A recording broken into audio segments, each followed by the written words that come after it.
We are back on Taking Care of Business on Kern Radio News Talk, 1180, 1230 KGEO, and 1410 KERI. So, Clay, you and I get a little more time to just talk. I guess we ended up with one guest. We had a second guest that backed out a day or two ago, and we weren't able to replace him at the last minute. But so let's you and I talk a little bit about things going on. What do you think about, you want to talk about the election for a little bit? What election? I just talked about it for the last 10 minutes. Yes, but not the national election. Oh, that election. That's not important to me. It's Kern County, the Great Debate, that's important. Well, the Great Debate, where can people find out about the Great Debate? www.kerngreatdebate.com. Nice segue. You like that, huh? I like that. Okay. Yeah, did we plug it enough? Yeah, okay, we'll plug it again a little later. We'll do it later. The federal election. Let's talk about the federal election a little bit. All right, who's running? Obama against Romney. And what about VPs? Well, okay. I think, let's talk a little bit about VP. I think the smart money's on Rubio, but I don't know if Romney, I don't want to say he's that smart, but I don't think Romney is going to go that direction, but I wish he would. I don't think he will either. What do you think he's going to do? Do you think he'll go Pawlenty or somebody like that? Not Pawlenty either. There's another governor, I think, out of Ohio, and I don't remember his name. Oh, you mean that he ran for president a couple times. Begins with a K.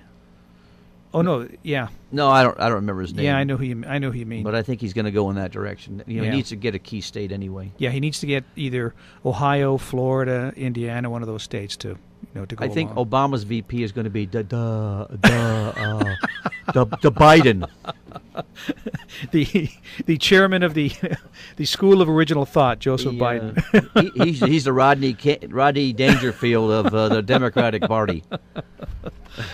So, but then again, if he doesn't go with, there was some talk of Bush maybe being the VP. No way. But I think it's too early. I think 4 years from now, if Romney loses, you may see Bush again in 4 years. If he puts a Bush name in there, if he went with Bush, it's like it's a death nail. Yeah, but I think in 4 years you may see that. I mean, I liked George Bush. Don't get me wrong.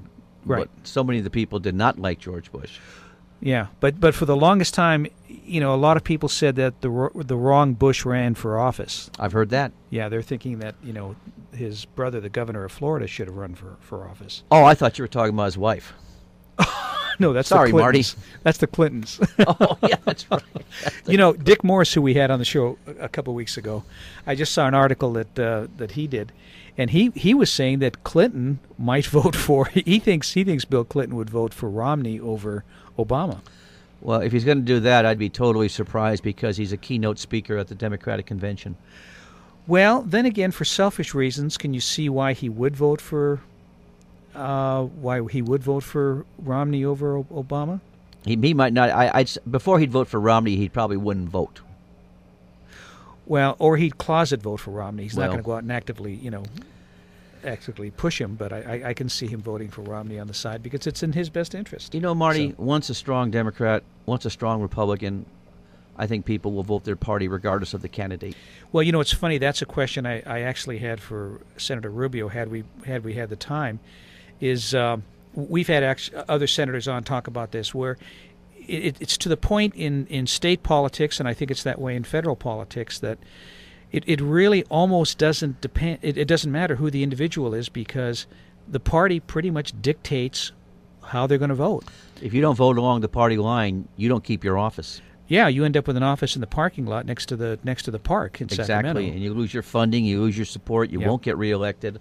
Yep, and you won't get any of your projects or your bills passed. So, a lot of it has to do with whether or not you're willing to play ball with the party establishment. What was your opinion of the black pastors coming out and saying they're not going to support Obama in this coming election? I didn't see that. Oh, you didn't? No. All over the news this past week, the black pastors throughout the country are saying because of his stance on homosexual marriage that they're not going to support Obama. Well, see, and I think that's one of the places where the Republican Party's kind of dropped the ball because, here you have the Hispanic community and you have the black community that believes in family values, and all of a sudden, for the last 40, 50 years, they're voting Democrat when really, if you look at the value system, they should be voting Republican. Well, you said Republican, so you meant the Democrat. They're voting Democrat. Right. They should be voting Republican if you look at the value system that they stand for and the Republicans stand for. You would think they would. Yeah, but that's something we dropped the ball on, I think, as Republicans. Well, you have to also understand that about 35% of the population is involved in some kind of gathering information on politics and political leaders. So that means 65% of the politicians, people who cast a vote, just look at the candidate and say, "Oh, he's attractive. He's got a nice voice." Mm-hmm. You know, they don't pay any attention, and they just vote based on looks or feelings. Sure. It's the likable factor, and everybody says that what's his name, the black president, Obama, that he is more likable than Romney. Well, it is true. He is more likable than Romney as far as appearances.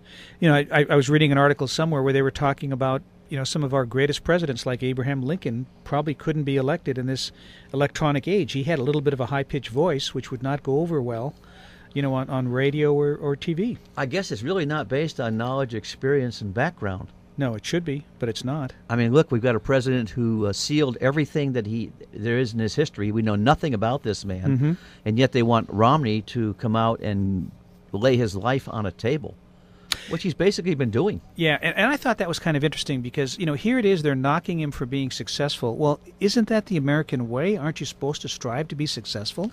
I hope so. Yeah. But the only way you can be successful is if you have the roads and the bridges to get to your office. That's what I heard. I heard an argument the other day, or a discussion the other day on capital gains and how, you know, the tax structure is different, and they were belittling Romney because most of his income is capital gains. Well, what he's doing is he didn't design the system. He's just working the system, which most business people do. You know, I mean, you're going to pay your fair share in taxes, but you don't want to overpay. So whatever the system is, you set up your business according to the system. Why is it that if you make a lot of money, your fair share has to be more than what you're currently paying, and if you don't make a lot of money, you don't pay any taxes? What's the fair share in that? Sure. Well, we had Charlie Sykes on with his great book, A Nation of Moochers, a couple months ago. And what was the number? 48.5. Yeah, 0.5% of the people in this country do not pay any kind of federal tax. And are on some kind of dole. Some kind of dole. So we're going to get to the point very quickly here where all of a sudden we're going to end up with more people on the dole than we have people working. And that's a disaster. Hey, Marty, let me kick on another subject up for a second, if you don't mind. I don't mind at all. Pretty exciting. We had Kevin Burton on recently. He's the president of the San Joaquin Hospital Foundation. Great guy. A great guy. And working to help develop the cancer center and raise money for the new cancer center, which is pretty exciting. And I just read in the paper last week that they have contracted with Oscar Streeter Jr. to come out here and run that cancer center. Great. And he comes with a lot of background, a lot of history, and a lot of contacts. So that's really going to be interesting. And then another piece of news that I read about recently, again this past week, another friend of ours used to run the Small Business Development Center. Brandon Martin. And Brandon's moved on into private enterprise. I don't know why Brandon would want to get into private enterprise when government is the way to go, but he did. But Cal State just named a new Small Business Development Center director also, which is Bearden. What's his first name? Well, his last name's Bearden. What kind of background does he have? He's a Central Valley native, so he's been in the Central Valley. Okay. You know, we had a guest on a couple of years ago. One of our first guests, and you were out ill then, and Brandon was guest hosting. And I don't want to mention the guy's name, but he's an author, very funny. I'm working on having him back, and maybe we'll call Brandon and see if Brandon wants to come back in the studio, and the three of us can interview this guy. But he has a new book coming out. Well, so Brandon's been a great friend of the radio show over the years. Yeah. Over the years, can you believe we've been doing this? I guess it's 3 years now. Yeah, we're coming up on 3 years, aren't we? Wow. I'm surprised. And I got to, and Clay, thank you for the opportunity to do this again. I mean, it's been fun the last 2.5, 3 years. I've enjoyed it. Well, I ran into Tony, who runs the station here, on the way in this morning, and I told her, I said, Tony, if you want us to stay, we need a raise. So they're going to give you a higher chair, right? She said she was going to take it under advisement. Yeah. So we'll see. We'll give it to a committee and see what the committee has to say about it. So One thing I wanted to touch on is the Olympics. We've got about a minute left, and I wanted to touch just briefly on the Olympics.